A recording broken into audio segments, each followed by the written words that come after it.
Hello, Get Fit. My name is Brittany. I'm here with Dr. Ankur Bindal of KMG Psychiatry. We are here to discuss the first week's topic, mindfulness. Dr. Bindal, can you tell us a bit about your practice? Well, KMG Psychiatry is a comprehensive mental health service provider, which includes the medication management, state-of-the-art TMS services, psychotherapy. We teach our patients a lot of mindfulness techniques, and I'm very proud to be on this show and telling the folks how to practice mindfulness in their daily lives as well. Amazing, amazing. So we will just go straight into the questions then. Can you explain what mindfulness is? What do we mean when we say mindfulness? Well, mindfulness is gaining a lot of momentum in the recent years, and I like that. It's actually a moment-to-moment awareness of the experience of now, both the outside and the inside world of you or around you. Our mind wanders all the time, either reviewing the past or planning for the future. Mindfulness is just a way of paying attention to the present by noticing when your mind wanders off. It's not about stopping the thoughts or emotions, but instead about noticing them without any judgment. It sounds like mindfulness is beyond just meditation or yoga. Are there other ways one can incorporate mindful practices into their daily routine? Do you have any specific examples of what folks can do at home to incorporate mindfulness? Absolutely. See, meditation and yoga are included but not exclusive of mindfulness. Meditation is a learned behavior. It can take some time to master the art, but there are day-to-day things you can do to practice mindfulness. Let's just break down an average American realistic day. You wake up in the morning, try to notice your breathing for a few seconds or a few minutes. Look outside the window, appreciate the nature outside, just for like 2 or 3 minutes. I'm not saying, okay, just sit down and spend 20 minutes or 30 minutes there, just for a few minutes. Look at yourself in the mirror. Appreciate that God's wonderful creation. Appreciate yourself a bit. Take a hot shower. Be with yourself. Savor every bite of the food that you eat. Put the devices away. Turn off the devices, put the devices away. Exercise. Have a laugh with someone, right? Compliment other people. Watch people. Just walk on the road and watch people. Limit your alcohol intake. That's extremely important. Alcohol takes away the awareness of now, so limit that. Don't get ahead of yourself, pretty much. Just set small goals in your day, and if you can do all these measures, this is something which you can actually start right away. Wow. Okay. You mentioned a few really awesome and really easy things for folks to do. My next question would be, what are things that you do in your daily life? Do you incorporate all those? And and sometimes, you're human. So, and I would relate with the average human out there, average American out there. It's very easy to let the life take over you. It's very easy to get engrossed and absorbed in day-to-day stressors. Now, mindfulness, what it does is it builds resilience and awareness of how to ride these ups and downs and live a happier and healthier life.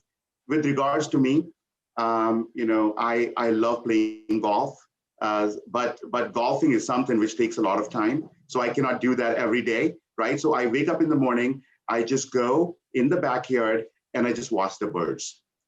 This is my daily life. At 6 o'clock in the morning, I wake up and I watch the birds for like 5 minutes. I come back and I do enjoy looking at myself.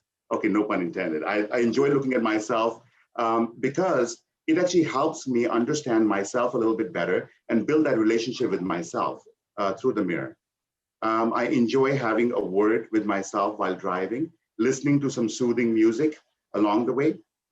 So these are certain things which you can do, noticing your breathing and believing in empathy and giving more than taking. If you believe in giving, that's going to connect you with yourself in a much better way. So what I'm hearing is just even a few minutes a day can really make a difference. Absolutely, absolutely. Few minutes, multiple times in the day. Oh, That's the okay. key. Noted. And now I know that, with a little less sunshine at this time, what can we do when it's not so easy to go outside safely? Absolutely, absolutely. There are so many different things you can do related to mindfulness inside the house. One of them would be connecting with the people around you at that time. That's extremely important. With the whole pandemic around us, it's extremely hard for us to go and see people, but spend some time talking to the folks. Spend some time listening to some good music. Keep your eyes off of devices. When I say devices, I mean cell phones, computers. It's very easy for us to get absorbed and get on, turn on the computer or spend a lot of time on the phones. Just try your level best to stay off the phones as much as possible. Cut down the screen time. And again, indulging people watching. And nobody can stop you from just looking outside the window and looking at the trees outside. And there are tons of trees around. There are tons of birds flying around. So spend some time doing that. And again, limit your alcohol intake because it's extremely very common for us, especially around the holiday time, this time of the year, to indulge in heavy drinking while staying at home. So limit the alcohol intake.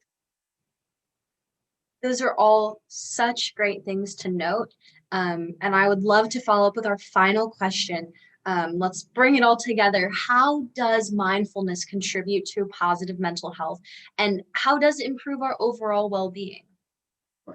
There are certain studies I was reading, Brittany. 8 in 10 Americans experience stress in their daily lives um, and have a hard time relaxing their minds and body, which puts them at a very high risk of a lot of heart disease, strokes, depression, and anxiety. Mindfulness actually gives you a chance for self-reflection and learn about new ways to be in relationship with yourself. That's the key. How to be aware and build that relationship with yourself. One of the keys to depression and anxiety is those repetitive, intrusive thoughts, what I call rumination of negative thoughts. My life sucks. It's not going to get better. I'm not good at anything I do. But by focusing on now, you can disengage from those negative thoughts, and that can reduce some stress and anxiety. It can improve your attention and memory and promote some self-regulation sort of way. The key is mindfulness will not take those thoughts and feelings away. They're still there. But you can appreciate and acknowledge those thoughts and feelings without any judgment towards them. So that's the key. And that's going to help you be more aware and accept and cope with the uncomfortable emotions, allowing you to gain some control and relief from it. All good things. And do you have anything else to add for our Get Fit folks? Any final thoughts on this topic? Oh, I do. Just spend some time to yourself, exercise regularly. When I say exercise, it doesn't mean hitting the gym, especially in the pandemic, we can't. Just take a small walk, do some small things. Just go out there, limit your alcohol intake, which I've said repeatedly. Don't spend a lot of time with the screen, with the devices. And if you do feel that you have intrusive thoughts which are taking over your life, just reach out to an expert, reach out to one of our representatives or any other mental health providers in the area, and we'll be happy to help you out. Amazing. Well, thank you so much. I think you provided lots of tangible options for folks to de-stress and really focus on themselves as we kick off this Get Fit challenge. We really appreciate you hopping on to today's call and sharing some of your insights. Thank you so much for being a part of Get Fit. No, I appreciate it. I'm actually a part of Get Fit myself. I just enrolled in Get Fit myself. So I'll see you Monday. Yeah, so good luck and all the best wishes.